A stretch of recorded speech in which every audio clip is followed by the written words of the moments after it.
마태복음 9장 27절부터 31절 내용을 함께 말씀 나누려고 합니다.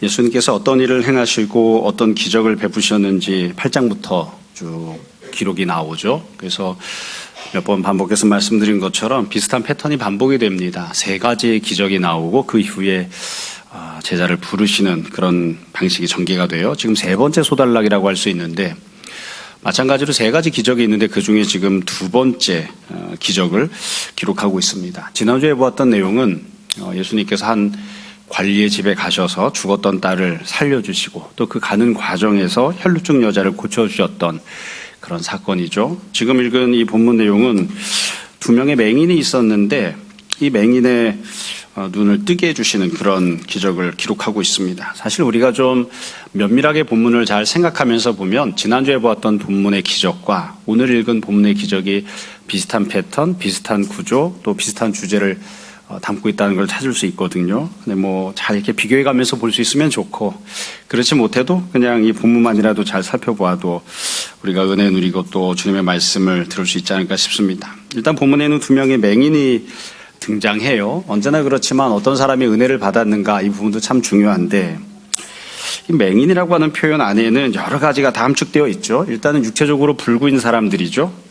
근데 우리가 아는 것처럼 또 경험하는 것처럼 육체적으로 불구일 경우에 뭔가 이렇게 부족한 부분이 있을 때 그냥 비단 그 부분만 부족하면 좋지만 사람은 그렇지가 못하죠. 좀 돈이 없거나 사회적 신분이 낮거나 육체적으로 질병이 있거나 그러면 마음도 어렵습니다. 그래서 마음에도 상처가 있거나 생채기가 있거나 정상적이지 못한 그런 마음을 갖는 경우들이 참 많고요. 더불어서 맹인이니까 사회생활도 굉장히 어려웠겠죠.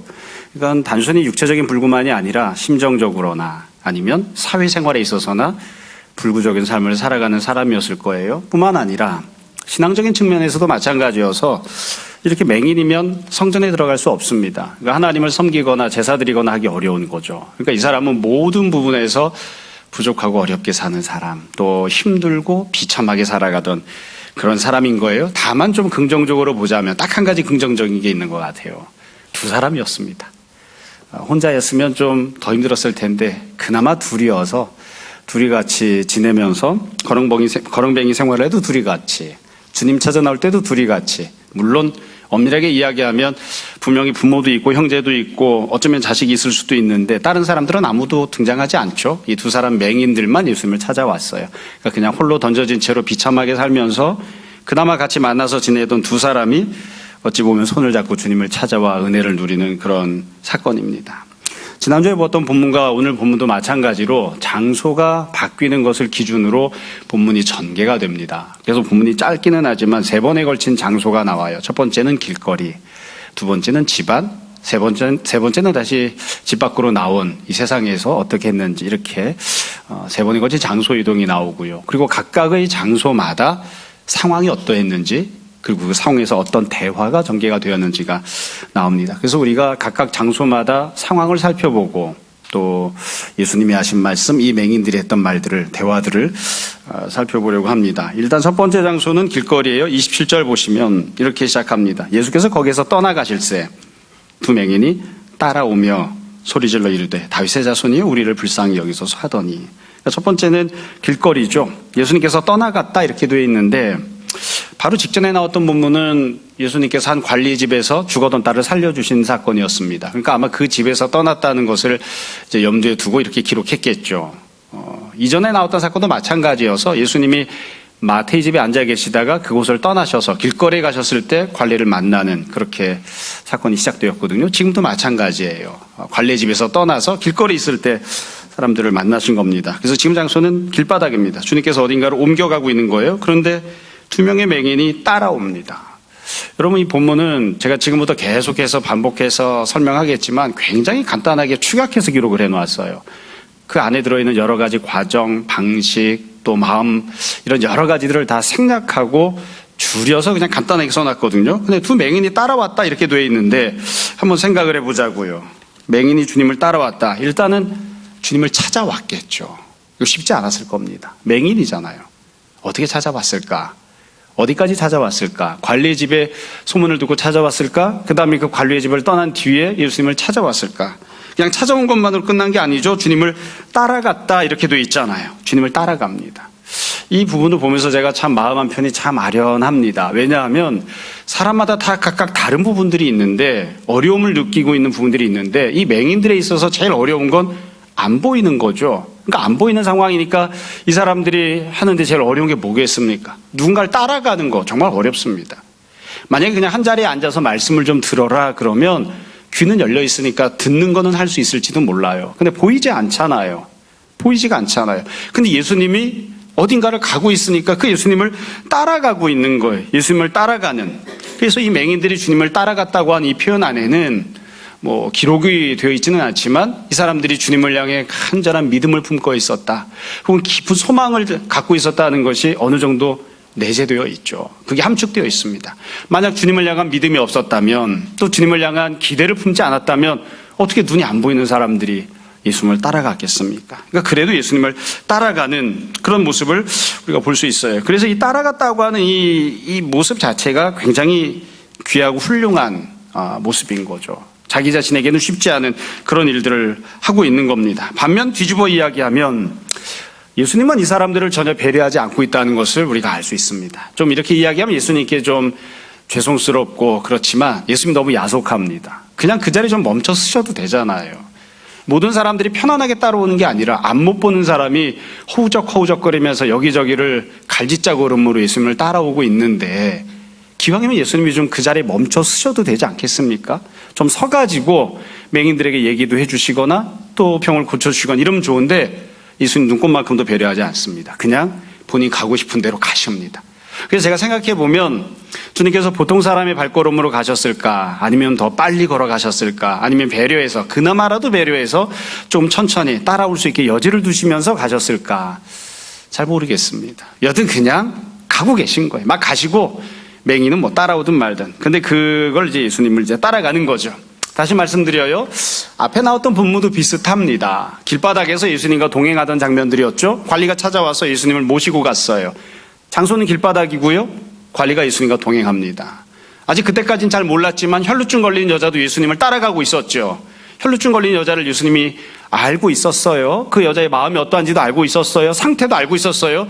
그럼에도 불구하고 무심하게 아무 관심 없는 것처럼 그냥 관리 집으로 가버리시잖아요. 그렇게 가고 있을 때에 사람들은 몰랐지만 혈루증 걸린 여자가 주님을 따라가고 있었죠. 지금도 마찬가지입니다. 길바닥에서 예수님이 어딘가로 가고 계시고 이 두 맹인이 주님을 따라가고 있는 거예요. 자, 이런 상황, 장면에서 그럼 도대체 이 길바닥에서는 어떤 대화가 있었는가? 일단 맹인이 소리 질렀던 내용이 나옵니다. 20절 중간에 보시면 이렇게 되어 있습니다. 소리 질러 이르되 다윗의 자손이여 우리를 불쌍히 여기소서. 이게 맹인들이 외쳤던 내용입니다. 그러니까 이 맹인들이 소리 질렀던 내용을 보면 고백하는 내용도 들어있고 간구하는 내용도 들어있어요. 고백하는 건 예수님을 다윗의 자손이요 이렇게 고백한 거죠. 예수님이 다윗의 자손이라고 이렇게 고백했던 게 도대체 얼마나 많이 알고 이렇게 했는지 모르겠어요. 그 당시 사람들이 다 예수님을 다윗의 자손이라고도 불렀고 또 메시아를 이런 호칭으로 사용해서 부르곤 했었으니까 그냥 이렇게 따라 부른 게 아닌가 싶기도 하고, 아니면 정말로 주님께서는 메시아이시고 다윗의 자손이시고 약속된 바로 그분이라는 믿음을 갖고 이렇게 고백했을 수도 있을 것 같기도 해요. 여하튼 고백을 했고요. 뿐만 아니라 간구도 하죠. 불쌍히 여겨달라. 여러분, 불쌍히 여겨달라는 게 무슨 뜻일까요? 딱 봐도 그냥 불쌍한 사람들인데 우리가 따라갈 수 있게 좀 천천히 가달라 이런 뜻도 들어있을 것 같고요. 또 무엇보다도 국어라는 건 아니었으니까 내 눈을 좀 고쳐달라, 눈을 뜰 수 있게 해달라, 그렇게 간구하는 그런 외침을 외치고 있는 거죠. 그래서 이 맹인들이 주님 앞에 소리를 고래고래 지르고 있습니다. 이 장면을 한번 생각해 보세요. 사람들이 많이 가고 있는 길바닥에 맹인 두 사람이 따라가면서 소리를 지르고 있는 그런 모습입니다. 자, 그러면 대화라고 하는 것은 쌍방이 존재하는 거죠. 맹인들이 소리를 지르고 있을 때 예수님은 어떻게 대답하셨나요? 27절에 보시면 없습니다. 예수님의 반응이 없어요. 예수님 대답 안 하십니다.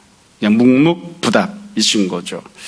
참 이거 어떻게 표현을 해야 될지 모르겠어요. 예수님은 아무 대답 없이 그냥 가만히 내버려 두신 거예요. 한편으로 생각하면 이것도 긍정적인 반응일지도 몰라요. 왜냐하면 일반적인 사람들은 시끄럽다, 이 그릉뱅이야, 입 다물고 조용히 해라, 사실 이렇게 반응할 수 있거든요. 예수님이 그렇게는 안 하셨어요. 그러니까 내버려 두셨어요. 그러니까 그렇게 생각하면 좀 긍정적일 수도 있는데 예수님 뭐라도 좀 대답을 하실 수도 있는데 아무 말씀도 안 하세요. 기록이 전혀 없습니다. 앞부분을 생각해 보십시오. 다시 앞에 나왔던 사건을. 예수님께서 두 가지 반응을 하셨죠. 관리에게. 관리는 예수님을 찾아왔잖아요. 그때 예수님이 내가 네 딸 살려주겠다 하고 응답하시고 관리와 함께 가셨습니다. 그때는 말씀을 주신 거예요. 대답을 해 주신 거예요. 반면 혈루증 걸린 여자를 생각해 보십시오. 사람들은 못 들었지만, 우리도 못 들었지만 예수님은 사람들이 어떤 마음을 품고 있는지 다 알고 계시잖아요. 그러니까 혈루증 걸린 여자가 어떤 믿음을 갖고 찾아 나왔는지, 어떻게 간구하고 있는지 주님은 다 듣고 알고 계시잖아요. 그럼에도 불구하고 그 여자에게는 이런 방구 한마디도 안 하고 그냥 가셨죠. 한마디도 반응을 안 하셨잖아요. 지금도 마찬가지예요. 지금은 사람들이 다 들을 수 있는 모습으로 이 두 맹인이 예수님께 고래고래 소리를 지르면서 고백하고 있는데, 간구하고 있는데 주님께서 그냥 무시하고 지나가시는 겁니다. 본문에 없는 거 한 가지를 더 생각해 보자고요. 본문이 기록은 안 하고 있지만 사람들은 어떻게 반응을 했을까요? 사람들은. 여러분 아까 말씀드렸던 것처럼 이와 비슷한 사건이 또 있었습니다. 그때 사람들이 그렇게 이야기했죠. 맹인이 예수님을 향해서 소리 지르고 따라올 때 이 거렁뱅이야, 입 다물고 조용히 해라. 시끄러워 죽겠다. 이 거렁뱅이가 어디서 맹인 주제에 시끄럽게 떠들고 난리야. 그리고서는 함부로 돼 있었거든요. 본문이 기록은 없어요. 사람들이 어떻게 반응했는지. 근데 아마 그렇게 반응하지 않았을까 싶습니다. 그렇게 반응하지 않았을까. 결국 이러고 나서는 길바닥에서의 장면이 마무리가 돼요. 여러분 이 장면에서 사람마다 좀 다르게 볼 수는 있는데요. 지난주와 똑같이 제가 말씀드리려고 합니다. 이 장면에서 제일 중요한 게 뭘까요? 이겁니다. 예수님께서 여하튼 지금 여기에서 문제 해결 안 해주십니다. 그럼 예수님 능력이 없나요? 아니요, 있습니다. 예수님 이 문제 해결 안 해주실 건가요? 아니요, 좀 있으면 해결해 주실 거예요.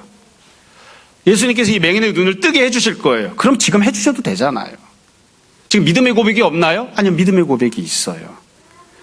근데 예수님이 지금 여기에서 이 문제를 해결해 주지 않습니다. 사람들이 시끄럽다고 제지할 때에 예수님도 아무 말씀하지 않고 그냥 내버려 두셨어요. 그래서 이 사람이 맹인인 채로 그냥 길바닥에서 허우적거리며 주님을 따라오게 방치하고 계신 거예요. 그래서 이 장면은 27절은 쉽게 이야기하면 예수님께서 이 사람을 외면하는 것처럼 보이는 그런 상황입니다. 이게 첫 장면입니다. 참 이게 불행하고 비참한 거죠. 뭐 늘 우리가 이런 이야기 들을 때마다 생각해요. 우리도 그런 때들이 있잖아요. 내가 예수님을 찾아왔고 주님이 날 불러주신 것도 아닌데 내가 예수님을 찾아왔고 예수님께 신앙을 고백하고 주님께 간구하는데 근데 주님께서 얼마든지 지금 당장 해결해 주실 수 있음에도 불구하고 아무 대답도 안 하시는 거예요. 아무 말씀도 안 하시는 거예요. 그리고 무시하시고 외면하시는 너는 너 나는 나 이런 느낌을 갖게 하는 그런 상황들을 우리가 만나곤 하죠. 지금 바로 이렇게 이 장면이 시작합니다. 자, 두 번째 장소입니다. 28절부터 30절 중간까지를 보시면 두 번째 장소가 나와요. 집 안입니다. 집 안. 28절 이렇게 시작합니다. 예수께서 집에 들어가심에 맹인들이 그에게 나아오거늘. 이것도 장면을 먼저 묘사해 놨죠. 이 장면을 설명한 다음에 그 뒤에 이제 대화가 나올 거예요. 자, 장면을 다시 한번 보세요. 예수님께서 집에 들어가셨습니다. 맹인들이 그에게 나아왔습니다. 여러분 이것도 참 묘해요. 아까 말씀드린 것처럼 본문 매우 짧아요. 그런데 이 안에 생략되어 있는 장면들, 과정들도 우리가 좀 생각해 볼 필요가 있어요. 예수님께서 들어가신 집은 누구 집일까요? 몰라요, 누구 집인지. 근데 누구 집인지 이것 별 중요하지 않습니다. 여하튼 예수님은 본인이 가고자 하는 집에 가신 겁니다. 본인이 가시려고 하는 장소에 가신 거예요. 여기까지 가는 동안 시간이 얼마나 걸렸을까요? 1시간? 2시간? 반나절? 하루 종일? 모릅니다. 간단해요. 예수님께서 시간을 끌고 싶은 만큼 질질 시간을 끌고 있는 겁니다. 뒤에 맹인들이 얼마나 힘들게 따라오건 말건 그건 별로 고려사항이 아니에요. 주님이 가고자 하는 장소로 주님이 시간을 끌고 싶은 만큼 시간을 끌면서 예수님께서 집으로 들어가신 거예요. 이게 지금 두 번째 장면이거든요. 두 번째 장소입니다. 자, 그러니까 이렇게 예수님께서 집에 들어가셨어요. 맹인들이 이 예수님 앞으로 그러니까 나왔다 이렇게 되어 있어요. 이것도 과정들이 있었을 거잖아요. 여러분 길바닥을 헤매고 예수님을 따라가던 맹인들을 생각해 보세요. 예수님이 어느 집으로 쏙 들어가 버렸어요. 우리가 맹인이라고 칩시다. 그 다음에 어떻게 해야 되죠? 그 집에 들어가야 되잖아요. 길바닥은 그래도 이렇게 터져 있는 공간이니까 어떻게든 따라간다고 치는데 여러 집들이 있는 데서 예수님께서 갑자기 소리도 들리지 않고 무리들도 보이지 않고 웅성거림도 사라지고 어느 공간으로 밀폐되어 있는 공간으로 집으로 쏙 들어가 버리셨어요. 어디로 들어가신 거예요 도대체? 맹인들 입장에서는 어떨까요? 찾기가 더 어려워졌죠. 예수님을 따라 집 안에 들어가 어려워졌습니다. 자, 어느 집에 들어가셨는지 찾았다고 칩시다. 맹인들이 그 집 앞에 들어가려고 하면 그 집 주인이 어떻게 반응했을까요? 어서 오십시오 이렇게 환영했을까요? 맹인 여러분, 거렁뱅이 여러분, 우리는 여러분을 환영합니다. 여러분들을 맞이하려고 우리가 대문 열어놓고 기다렸습니다. 이랬을까요? 천만에요. 제가 집주인이었으면 아마 일반적으로 그렇게 했을 것 같아요. 어디 거지 새끼가 여기를 들어와. 그리고선 문 닫았겠죠. 문 닫기도 편하네요. 상대방은 보이지도 않잖아요. 들어오려고 할 때 들어오기 전에 미리 문 닫아 걸면 그만입니다. 그러니까 이 사람들이 만약에 문이 걸어 잠겨져 있을 때 혹은 문 닫아버렸을 때 들어오려면 어떻게 되는가? 밖에서 온갖 짓을 다 해야 되죠. 문 두들겨야 됩니다. 문 열어달라고. 그럼 안에 있는 사람들이 환영합니다. 기뻐합니다. 이러면서 맞아들이진 않았을 거라고요. 그래서 이 맹인들이 집 안에 들어가는 거 어려운 과정입니다. 기록을 생각해 보았을 뿐이에요. 그러니까 내가 만약에 부자이고 사회적 신분도 높고 그럴듯한 사람이어서 내가 어디를 가던 사람들이 다 나를 환영하고 맞아들이길 원하고 나와 함께 식사하길 원하고 이런 문제가 없는데 어디를 가건 나는 냄새가 나고요. 어디를 가건 사람들이 나를 박대하고요. 어디를 가든 사람들이 나를 멸시해요. 다른 사람과 다 같이 밥을 먹어도 저 자식은 좀 옆으로 빼버렸으면 좋겠어요. 그게 여기 나오는 맹인들이에요. 그 사람들이 집 안으로 들어가야 되니까 이게 쉽지 않은 과정인 거죠. 쉽지 않아요. 어려워요.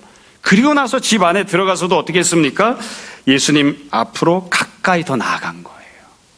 집 안에 들어갔다는 것만으로도 주님과 같은 공간에 있으니까 참 노력을 많이 한 것이고 감사한 노릇인데 그 안에서도 주님께 더 가까이 나아가는 행동을 합니다. 그래서 누구보다도 예수님과 가장 가까이 있는 그런 상황이 된 거죠. 다시 말씀드려요. 상황 매우 안 좋습니다. 여지껏 힘들고 어려웠지만 지금도 상황이 별로 좋지 못한 거예요. 그래서 지금 이런 상황이 된 것을 잘 생각해 보시면 주님은 이 두 사람의 맹인을 배려하지 않습니다. 이 사람들이 어떤 형편인지 신경 쓰지 않아요. 그냥 주님이 가고 싶은 대로 가십니다. 이 두 사람의 스케줄이나 이 두 사람의 시간 이런 거 전혀 고려하지 않습니다. 전혀 배려하지 않아요. 그냥 주님께서는 주님이 정하신 시간까지 시간 끌고 시간 보내고 시간 허비하고 계십니다. 그게 이게 현재의 상황이에요. 그럼에도 불구하고 이 두 명의 맹인은 어떻게 합니까? 자기들이 할 수 있는 모든 것을 다해서 예수님을 찾아갑니다. 상황 별로 안 좋음에도 불구하고 박대를 당하고 있음에도 불구하고 외면받고 있음에도 불구하고 자신들이 할 수 있는 모든 것을 다 동원해서 어떻게든 예수님 앞에 찾아 나가려고 하는 그리고 주님 앞에 서는 그런 모습을 우리가 볼 수 있어요. 자, 이렇게 해서 집안에 들어간 뒤에 어떤 대화가 오고 갔는가? 이제 실제로 대화가 전개가 되죠. 이 부분이 제일 중요합니다. 일단 여기서는 예수님의 말씀을 시작하시거든요. 28절 중간입니다. 이렇게 돼 있어요. 예수께서 이르시되 내가 능히 이 일 할 줄을 믿느냐? 대답하되 주여 그러하오이다.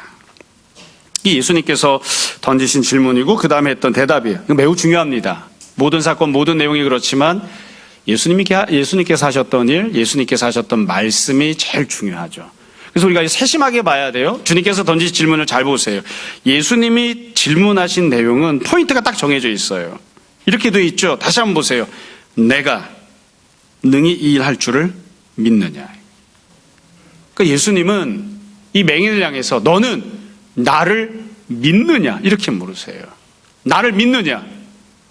내가 이 일을 행할 수 있다고 하는 것을 나에게 이 능력이 있다고 하는 것을 너는 믿느냐 이렇게 질문을 하세요. 이게 일반적인 질문과 굉장히 달라요. 그리고 일반적인 고백들과도 매우 다릅니다. 사실은 우리가 원하는 건 뭐냐면 이런 거죠. 너는 뭘 원하느냐? 네 바람은 무엇이냐? 무엇을 해주면 좋겠니? 이렇게 질문하기를 원해요. 우리는. 그리고 우리가 예수님 앞에 나아갈 때도 항상 그런 얘기를 한다고요. 나는 이것을 원합니다. 나는 이것을 받기를 원합니다. 나는 이것을 누렸으면 좋겠습니다.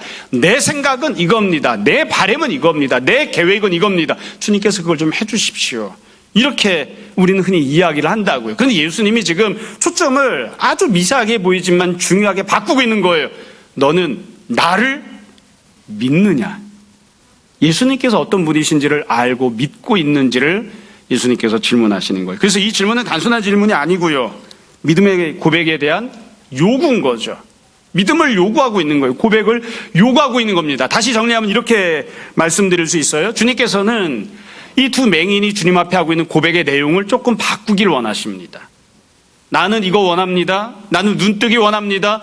내 비참한 삶에서 내가 헤어나오고 벗어나기를 원합니다. 이 내용이 아니라 주님께서 원하시는 건 그거예요. 너는 나를 누구라 여기느냐? 너는 나를 향한 믿음을 갖고 있느냐? 또한 이 질문을 예수님께서, 이 믿음의 고백을 주님께서 요구하실 때 계속 반복해서 말씀드리는 것처럼 한 번만 질문하신 게 아니죠. 이미 다 듣고 알고 계시잖아요. 그럼에도 불구하고 또 물으십니다. 반복해서 오랫동안 이 고백할 것을 주님께서 지금 요구하세요. 정리하면 이거죠. 길바닥에 있다가 집 안에 왔습니다. 예수님께서 고백의 내용을 바꾸십니다. 바꿔 고백하기를 요구하시는 거예요. 그리고 한 번만이 아니라, 길바닥에서만이 아니라 시간이 지났어도 어찌 보면 예수님 때문에 실망할 수도 있고 내가 믿음 가는 것이 소용이 없나? 주님도 나를 박대하시나? 이런 생각이 들 수도 있는데 그런 생각들을 갖는 시간들을 거쳐서도 오랜 시간 이후에도 주님을 향해 믿음을 고백하는 것을 지금 요구하십니다. 이게 지금 예수님께서 이 사람들에게 던진 질문이고 말씀이에요. 그러니까 이 두 사람이 대답하죠. 정확하게 그대로 대답했습니다. 뭐라고 대답했죠? 주님, 그렇습니다. 그렇게 대답해요. 저는 당신이 주님이라고 믿습니다. 그리고 당신이 내 문제를 해결할 수 있는 능력을 갖고 계시다고 그렇게 저는 믿습니다. 그렇게 고백을 한 거예요. 이게 언제나 보면 사건들마다 다 동일한 것 같아요. 우리가 잘 알고 있는 유명한 사건이 있습니다. 귀신 들린 아들을 둔 아버지가 있었죠. 이 아버지가 이 아들의 문제를 해결받기 위해서 예수님을 찾아왔어요. 그러니까 예수님이 어떤 질문을 하시나요? 예수님이 야속하게도 그때도 시간 끕니다. 이 아이가 언제부터 이렇게 되었는지 질문하세요. 그 아이가 언제부터 그렇게 된지가 중요합니까? 그거 알아야 고칠 수 있나요? 몰라도 돼요. 예수님이 고쳐줄 마음이 없나요? 고쳐주실 거예요. 그럼 지금 당장 고쳐주시면 되잖아요. 그런데 쓸데없는 질문을 하세요. 시간을 끌고 있는 거죠. 아버지 마음만 속타게. 이 아이가 언제부터 그랬느냐. 그러니까 애가 그 자리에서 떼굴떼굴 굴면서 발작을 시작했어요. 그러니까 이 아버지가 어떻게 대답을 하죠? 막 너무 마음이 힘들고 어렵잖아요. 뭐 어쩌고 저쩌고 얘기를 하는데 할 수 있으면 좀 도와달라. 그렇게 주님 앞에 호소하죠. 그러니까 예수님 뭐라고 하시나요? 그때 정색하시고 말씀하시는 게 우리가 잘 알고 있는 그 내용입니다. 할 수 있거든이 무슨 말이냐. 믿는 자에게 능치 못할 일이 없다. 예수님께서 이 문제를 해결할 수 있는 능력을 갖고 있다는 것을 너는 믿느냐? 네가 무엇을 원하느냐? 네가 무엇을 바라고 있느냐? 이거 말고 네 상황이 지금 현재 얼마나 심각하고 어려운가? 이거 말고 내게 그런 능력이 있다고 하는 것을, 예수님께서 창조주이심을, 예수님께서 구원자가 되심을 너는 믿느냐? 그 믿음이 있느냐? 그걸 묻는 거잖아요. 그 믿음의 고백을 주님께서 요구하시는 거잖아요. 그러니까 아이가 지금 막 발작하고 떼굴떼굴 구르고 있는데 그 아버지가 어떻게 하죠? 곧장 그 자리에서 대답 바꾸죠. 내가 믿습니다. 나의 믿음이 없는 것을 도와주십시오. 그렇게 주님 앞에 고백하죠. 그러니까 예수님께서 그 다음에 그 아이를 고쳐주셨습니다. 지금도 마찬가지예요. 예수님께서 던지는 질문은 그거예요. 너는 나를 믿느냐? 상황을 보는 것 말고, 현실을 보는 것 말고, 네가 원하는 거 쳐다보는 것 말고 너는 나를 믿느냐? 내가 능력을 갖고 있다는 사실을 믿느냐? 그걸 지금 예수님께서 요구하시는 거예요. 그리고 이 두 맹인이 주님 앞에 온전하게 고백을 했죠. 주님, 제가 믿습니다. 주님, 그러합니다. 이렇게 고백한 거예요. 자, 그러니까 그 뒤에 상황이 정리가 됩니다. 29절. 예수님께서 어떻게 반응하시고 문제를 해결하셨는가를 보자고. 이렇게 되어 있습니다. 이에 첫 번째로 예수께서 그들의 눈을 만지십니다. 예수님 행동하시죠. 예수님께서 그 맹인들의 눈을 만져주셨어요. 상세하게 기록이 없어서 모르겠어요. 두 사람이었으니까 각각의 사람들에게 한쪽 눈만 만져주셨는지 아니면 한 사람당 다 두 눈을 다 모두 네 눈을 다 만져주셨는지 모르겠어요. 여튼 만져주셨습니다. 이것도 참 묘한 장면이죠. 여러분 한번 생각을 해보세요. 장면을 머릿속에 그려보세요. 여지껏 우리가 생각할 때는 두 맹인이 힘들고 어려운 상황에서도 어떻게든 주님께 가까이 나왔죠. 그러나 맹인들이 나온 것보다 훨씬 더 가깝게 주님께서 이 두 사람에게 찾아가십니다. 직접 만져주시잖아요. 앞에 나왔던 사건에서도 관리가 내 딸을 만져주시면 살아날 수 있다고 고백했죠. 혈루증 여자가 옷만이라도 만져도 내가 고침받을 거라고 했죠. 지금 예수님께서 만져달라고 부탁하는 것 듣지도 않으셨는데 직접 만져주십니다. 가장 가까이 나가시는 거예요. 여러분, 이 예수님께서 행동하셨던 것에서 우리가 꼭 생각해야 됩니다. 주님께서 이제서야 비로소 역사하시는 겁니다. 우리가 이거 생각해 보면 항상 그래요. 길거리에서 이 맹인들 만났잖아요. 그때도 만져줄 수 있었잖아요. 길바닥에서 못 만집니까? 만질 수 있었잖아요. 근데 길바닥에서는 안 만져주셨어요. 근데 지금 집안에서는 예수님께서 이 맹인들의 눈을 만져주십니다. 그러니까 이제서야 만져주시는 거예요. 동시에 오랫동안 시간이 걸리는 것처럼 보여도 주님께서 반드시 역사해 주십니다. 아, 내가 원했던 시간이 아니었는데, 내가 원했던 장소가 아니었는데, 왜 여지껏 예수님께서 나를 박대하시고 외면하시지? 왜 나는 계속해서 구원을 못 받고 힘들고 어려운 지경에서 살아야 되지? 그 주님께서 이제서야 비로소 만져주시지만, 동시에 주님께서 은혜를 반드시 베풀어 주십니다. 기왕이면 좀 일찍 만져주셨으면 좋았을 텐데, 그건 우리 생각이고요. 주님의 때에 주님의 방식으로 역사하시는 거예요. 동시에 주님께서 또 말씀하시죠. 29절. 이르시되 너희 믿음대로 되라. 주님께서 응답을 하시는 거예요. 응답을 하시는 거예요. 이것도 마찬가지예요. 여러분 그냥 길바닥에서 이렇게 말씀하셔도 좋잖아요. 너희 믿음대로 되라. 그때도 이미 믿음이 있었으니까. 마찬가지입니다. 이제서야 비로소 응답하시고 주님께서 말씀하십니다. 그러나 주님께서 반드시 응답하십니다. 이게 참 묘한 그런 장면인 거죠. 여러분 너희 믿음대로 되라 주님께서 이렇게 말씀하셨는데 여기서 나오는 믿음은 도대체 어떤 것일까요? 여기서 말하는 믿음은 어떤 믿음입니까? 아주 간단해요. 사람마다 좀 다르게 이야기할 수도 있지만 그냥 가장 직접적으로 이야기하면 1차원적으로 이야기하면 예수님께서 그런 능력을 갖고 계신 분이라고 믿는 그런 믿음이죠. 동시에 길바닥에서 예수님을 믿었지만 응답받지 못해서 어찌 보면 마음이 실망하고 낙담하는, 그래도 여전히 주님을 향한 신뢰와 소망을 품고 주님을 따라 나오는 그런 믿음. 그러면서 조금 주님을 향해 내가 이전과는 다른 각도로 바라보고 고백하는 그런 믿음인 거예요. 조금씩 변하고 성장하는, 오랜 시간 동안 좌절하지 않고 낙담하지 않고 끝까지 주님을 붙들고 있는 그 믿음이에요. 그 믿음을 네가 갖고 있었으니까 그 믿음대로, 네가 갖고 있는 믿음대로 내가 너에게 은혜를 베풀겠다, 이렇게 말씀하신 거죠. 결국 이 두 사람이 병고침을 받게 됩니다. 그리고 그 눈들이 밝아졌다, 이렇게 되어 있습니다. 자, 마지막 장면입니다. 이 맹인들이 이제 집 밖으로 나오게 돼요. 세 번째 장소인데요. 이건 뭐 길바닥도 아니고 어디도 아닙니다. 이렇게 되어 있어요. 예수께서 엄히 경고하시되 삼가 아무에게도 알리지 말라 하셨으나 31절 그들이 나갔습니다. 어찌 보면 당연하죠. 여기는 맹인들 집이 아니잖아요. 자기 집 아니니까 나가야죠. 조금 앉아있다 나오던, 오래 앉아있다 나오던 나와야 됐겠죠. 나왔습니다. 그래서 장소가 바뀐 거예요. 그리고 나서 이 사람들이 어떻게 했는가. 이제 이 사람들은 형편도 바뀌었죠. 전에는 맹인이었지만 지금은 맹인이 아니잖아요. 맹인이었던, 그러나 고침을 받은 두 사람이 밖으로 나와서 예수의 소문을 온 땅에 퍼뜨리니라. 온 땅으로 돌아다니는 사람들이 됩니다. 그리고 그곳에 가서 자기들이 받았던 은혜를 증거하고 선포하는 사람들이 된 거예요. 이 장면은 앞에 있던 사건과 매우 달라요. 앞에 있던 사건에서는 관리가 어떻게 했나요? 기록이 없어요. 알 수 없습니다. 관리가 그 동네를 책임지고 전도했는지 온 땅을 돌아다니는지 모릅니다. 혈루증 걸린 여자는 어떻게 했나요? 몰라요. 기록이 없어요. 근데 지금 여기 나오는 두 맹인은 다르게 반응을 하죠. 그러니까 이게 앞에 있던 것보다 훨씬 더 훌륭한 믿음을 보여주는 거예요. 조금 더 성숙한 모습을 보여줘요. 은혜를 받은 뒤에, 구원을 누린 뒤에 자기가 갖고 있던 문제를 해결받은 뒤에 어떻게 하는가? 여지껏과는 다르게 사는 겁니다.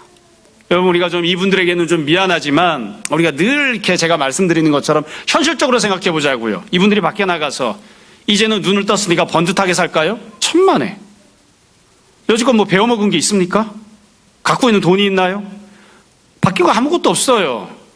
솔직하게 이야기를 하면 여지껏은 눈 감은 맹인인 채 거렁뱅이였다면 지금은 눈 뜬 채 거렁뱅이로 살아야 되는 상황이에요. 뭐 할 수 있는 게 뭐가 있습니까?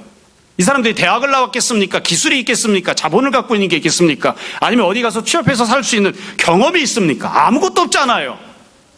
여전히 비참하게 살아야 되는 상황들이에요. 물론 눈을 떴기 때문에 이전과 다르게 살 수 있는 무언가 기회를 조금이라도 더 잡았겠죠? 잡을 수 있는 상황이에요. 그러나 사실 현실적으로는 엄청난 변화가 생긴 건 아니에요. 그러나 이 사람들은 다르게 삽니다. 예수님을 증거하는 사람, 또 자신이 받은 은혜를 고백하고 간증하는 사람, 목격자로 그렇게 살아가는 거죠. 이게 굉장히 변화받은 그런 모습으로 사는 것을 우리가 볼 수 있습니다. 자, 여기까지가 우리가 오늘 나누려고 하는 본문 내용입니다. 사실 여기까지 이렇게 본문을 쭉 설명드린 것만으로 제가 드리고 싶은 내용을 여러분들이 다 충분히 이해할 수 있지 않았을까 싶어요. 두 사람의 맹인이 있었는데 고침을 받았습니다. 어떻게 고침을 받았나요? 3번에 걸친 장소가 나옵니다. 처음에 길바닥에서, 두 번째 집안에서, 그 3번째 고침받고 밖으로 나와서. 여러분, 항상 상황은 다 좋지 못했습니다. 길바닥에서 예수님 따라가는 거 굉장히 힘들고 어려운 일입니다. 집안에 들어가는 거, 그것도 힘들고 어렵습니다. 고침받고 세상 밖으로 나와서 여전히 먹고 살기 어려운 상황입니다. 상황은 정말 좋지 못합니다. 형편은 어려워요. 그러나 이 두 맹인은 처음부터 끝까지 올곧게 계속해서 믿음을 품고 주님을 바라보고 주님 앞에 가까이 나아가는, 그리고 이전과 다르게 사는 그런 모습을 보여주었습니다. 몇 가지 정도 내서 말씀드릴게요. 결국 우리가 지금 생각하고 또 이해하게 되는 건 이거죠. 첫 번째 중요한 건 믿음입니다. 이 두 맹인이 어떤 믿음을 가졌는지를 항상 기억했으면 좋겠습니다. 우리도 그런 믿음을 품어야 하는 것이죠. 사람마다 믿음을 갖기 어렵게 만드는, 그 사람이 갖고 있는 선천적인 혹은 후천적인 상황과 형편들이 있습니다. 내가 믿음을 꼭 가져야 되는 사람인데 그 믿음을 갖지 못하게 만드는 조건들이 있어요. 이 사람들은 어떤 조건을 갖고 있었던 건가요? 맹인이었잖아요. 그래서 이분들은 원하든 원치 않든 보지 못한 채 믿어야 합니다. 보이지도 않는데 따라가야 합니다. 그러니까 이게 믿음을 갖는데 너무 어려운 거예요. 너무 어려운 거예요. 그러나 이 사람들은 믿음을 가졌습니다. 아무것도 보지 못했는데 그래도 주님을 향한 믿음을 갖고 찾아 나온 거예요. 아무것도 보이지 않는데 주님을 따라가는 거예요. 믿음을 갖기에 너무 힘들고 어려운 조건들이었지만 그러나 믿음을 갖는, 그 이분들이 품었던 믿음의 본질적인 특징입니다. 우리들도 각각 그럴 때들이 있습니다. 삶을 살다 보면 정말로 믿음을 갖기 어려운 조건과 상황에 처할 때들이 참 많이 있습니다. 그래도 믿음을 가져야 됩니다. 두 번째로 이 맹인이 가졌던 중요한 믿음이 무엇입니까? 우리가 흔히 이야기하는 예수님께 실망하지 않는 믿음입니다. 믿음을 갖고 찾아 나왔는데 길바닥에서 외면당했잖아요. 믿음으로 살겠다고 발버둥 쳤는데 좋아진 게 아무것도 없잖아요. 내가 고작 이런 외면을, 이런 박대를 받으려고 내가 믿음을 품고 예수님을 찾아 나왔나? 그럼에도 불구하고 이 두 사람은 예수님께 실망하지 않습니다. 그리고 더 어려운 상황을 만나도 끝까지 집문을 열어 젖히고 예수님 코앞에 얼굴을 들이미는, 예수님 가장 가까이로 찾아 나가는 그런 모습을 보여주는 거죠. 우리가 이것을 늘 생각했으면 좋겠습니다. 그래서 믿음이란 어떤 경우에는 딱 한 번만 내가 믿음을 품어도 되는 경우들이 있지만, 그러나 우리가 지난주에 보았던 본문이나 지금 나오는 사건처럼 주님께서 우리에게 주님이 원하시는 장소까지, 주님이 정하신 주님의 시간까지 기다리게끔 하시는, 그리고 그 모든 기다림의 과정 속에서 변함없는 믿음을 가질 것을 요구하시는 그런 때들도 있습니다. 그래서 변하지 않는 것, 상황과 형편 때문에 내려놓지 않는 것, 한 걸음 더 어려워도 주님 앞에 찾아 나아가는 것, 그 믿음을 우리가 품어야 하는 거죠. 이게 예수님께서 보여주신 그런 모습입니다. 그래서 우리가 스스로를 한번 생각해 봤으면 좋겠어요. 우리는 어떤 믿음을 갖는가? 어떤 믿음을 갖는가? 항상 이 적나라하게 현실을 이야기하면 좀 죄송하고 송구하지만, 제가 스스로에 대해서, 저 자신에 대해서 생각해 봐도 그렇고요, 우리 교회 성도들을 생각해 봐도 그런 생각이 들 때가 많아요. 굳이 이렇게까지 심각한 믿음을 가져야 할 만한, 이렇게까지 진지하고 깊이 있는 변함없는 믿음을 가져야만 해결할 수 있는 그런 심각한 어려움을 과연 우리 중 누가, 몇 사람이나 만나는가? 우리 그렇게 생각해요. 이건 맹인이나 그런 믿음을 갖는 거지, 우리 맹인 아니잖아. 여러분 중에 맹인 있습니까? 내 힘으로 도저히 해결할 수 없어서 오직 예수님만이 이 문제를 해결할 수 있다고 그렇게 주님 앞에 내어놓아야 하는 그런 문제를, 심각한 문제를 갖고 있는 사람이 있습니까? 나 지금 말기암이에요. 병원에서 석 달밖에 못 사는데요. 이런 분 계신가요? 우리는 사실 살면서 이렇게 심각한 문제를 만나지 않아요. 대부분. 그래서 그냥 어찌 보면 이와 같은 믿음이 우리에게 필요하다는 것도 인정하지 않는 그런 믿음을 주님 앞에 갖지 않고 그냥 적당히 내가 알아서 해결하면서 살아가는 경우들이 참 많습니다. 사실 이걸 조금 더 확대해서 이야기하면 이런 것 같아요. 제가 보기에는 그건 네 힘으로 해결할 수 있는 문제가 아닌데 본인은 자기 힘으로 해결할 수 있다고 생각하고 착각 속에 빠져 사는 사람도 많아요. 내가 열심히 성실히 노력하면 이 문제를 해결할 수 있지. 제가 보기엔 절대로 그렇지 않은데, 그건 이미 네 능력을 벗어난 문제 같은데, 그건 네 힘으로 해결할 수 있는 문제가 아닌데, 근데 본인은 어떻게든 자기 힘으로 해결하겠다고 발버둥을 치는 거죠. 성실히 열심히 노력하면서 땀 흘려서 어떻게든 이거 내가 해결할 수 있다고 생각하고 자기 해결책을 찾겠다고 발버둥 치고 살고 있는 거죠. 누가 열심히 성실히 노력하는 것을 함부로 폄훼할 수 있습니까? 그건 좋은 일이니까 격려해 주려고 해요. 그러나 그거 해결책이 아닌 것 같은데, 착각 속에 빠져 사는 사람들이 참 많이 있어요. 우리들도 종종 그런 때들이 있다고요. 신앙이라는 건, 믿음의 수준이라는 건 그런 것 같습니다. 믿음이 없는 사람은 다 자기 힘으로 할 수 있는 줄 알아요. 믿음이 훌륭한 사람은 숨 쉬는 것도, 밥을 먹고 소화시키는 것도 주님이 은혜를 주지 않으면 어렵습니다. 그건 내 힘으로 할 수 있는 게 아닙니다. 그게 신앙이 좋은 사람이죠. 그러니까 믿음이 좋은 사람은 내가 어떠한 사람인지, 내가 만나는 처지가 어떠한지, 딴 사람들은 그건 네 힘으로 얼마든지 할 수 있잖아. 네가 갖고 있는 돈으로 해결할 수 있잖아. 네 성실로 해결할 수 있잖아. 네 지식으로 해결할 수 있잖아. 딴 사람들은 다 그렇게 이야기해도 신앙이 좋은 사람, 믿음이 좋은 사람, 주님을 붙잡고 가난하고 겸손한 마음으로 주 앞에 서려고 하는 사람들은 아니, 이건 내 힘으로 못합니다. 주님이 은혜 주셔야 됩니다. 그렇게 고백하는 사람들이에요. 그래서 우리가 종종 나는 맹인이 아니잖아. 내가 굳이 이렇게까지 믿음을 가질 필요가 있나? 오랫동안 끊임없이 변함없는, 그러면서 성장하는 믿음을 내가 굳이 가지고 주님 앞에 찾아나갈 필요가 있나? 난 맹인이 아니잖아. 이렇게 생각하거나, 아니면 이 정도 문제는 내가 해결할 수 있잖아. 내가 노력하면, 내가 공부하면, 내가 일을 하면, 내가 방법을 찾으면 해결할 수 있는 거잖아. 그렇게 생각하거나, 그러면서 종종 믿음을 갖지 않는 경우들이 참 많이 있습니다. 결국 이런저런 얘기를 다 했지만, 오늘 우리가 함께 나누려고 하는, 또 우리가 오늘 듣고 순종하기를 원하는 주님의 말씀은 이거 한 가지입니다. 우리 다 믿음을 품어야 됩니다. 믿음을 갖고 살아야 됩니다.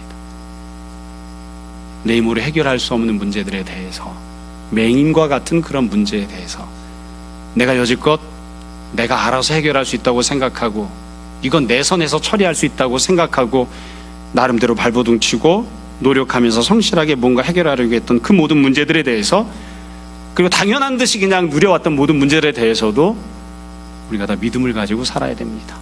어찌하든 주님 앞에 나아가고, 주님께서 박대하시고 외면하시는 것처럼 보여도 어찌하든 한 걸음 더 주님 앞에 가까이 나아가려 하는 그런 믿음들을 우리들이 품어야 됩니다. 여러분, 우리가 다 예수님 믿기 위해서 이 자리에 모였잖아요. 기왕에 주님 믿고 주님 앞에 우리 문제를 내어놓을 때에 여기 나왔던 이 두 맹인이 보였던 것처럼 귀한 믿음으로 주님을 찾아나가는 우리들이 되었으면 좋겠습니다. 자기 자신을 믿거나 세상적인 방법을 찾거나 혹은 어려움을 포기하거나 그렇게 하는 것이 아니라 주님 은혜를 베풀어 주십시오. 주님께서 길을 걸으시면 주님을 따라 내가 길을 걷기 원합니다. 주님께서 집 안으로 들어가시면 내가 그 집의 문을 열고 주님 앞에 서는 자가 되기 원합니다. 언제가 되었건 주님께서 역사해 주십시오. 반드시 역사하실 것을 믿습니다. 그런 믿음으로 사는 우리들 되었으면 좋겠습니다.